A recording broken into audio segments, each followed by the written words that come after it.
To Be Like Jesus, written by Ellen G. White.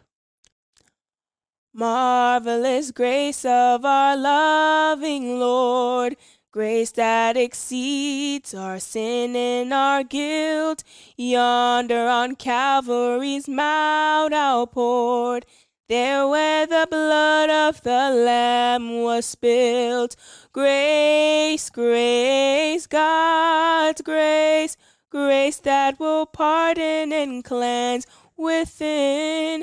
Grace, grace, God's grace, grace that is greater than all our sin. Sharing the Good News, September 13th. God gives grace to those who believe His word. But without faith it is impossible to please Him. For he who comes to God must believe that He is, and that He is a rewarder of those who diligently seek Him. Hebrews chapter 11, verse 6. I have been shown that many have confused ideas in regard to conversion. They have often heard the words repeated from the pulpit, "Ye must be born again. You must have a new heart." These expressions have perplexed them. They could not comprehend the plan of salvation.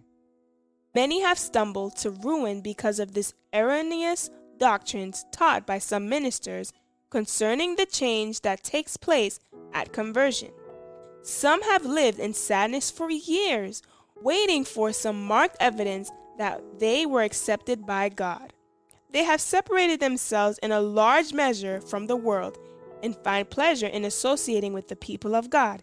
Yet, they dare not profess Christ because they fear it will be presumption to say that they are children of God. They are waiting for that peculiar change that they have been led to believe is connected with conversion. At a time, some of these do receive evidence. After a time, some of these do receive evidence of their acceptance with God and are then led to identify themselves with His people. And they date their conversion from this time. But I have been shown that they were adopted into the family of God before that time.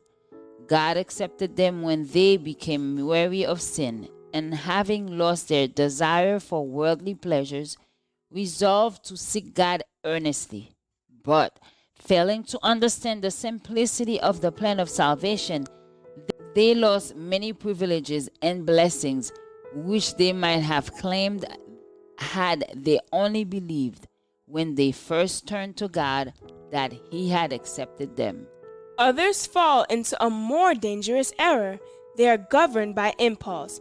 Their sympathies are stirred, and they regard this flight of feeling as an evidence that they are accepted by God and are converted. But the principles of their life are not changed. The evidence of a genuine work of grace on the heart are to be found not in feeling, but in the life. By their fruits, Christ declared, ye shall know them. The work of grace upon the heart is not an instantaneous work. It is effected by continuous daily watching and believing the promises of God.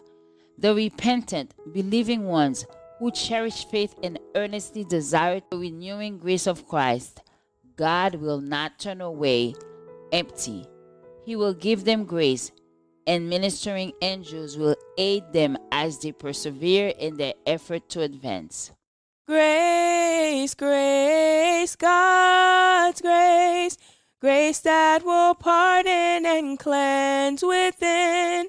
Grace, grace, God's grace, grace that is greater than all our sins. Join us tomorrow for another devotional reading by God's grace, as it is written, how beautiful are the feet of them that preach the gospel of peace.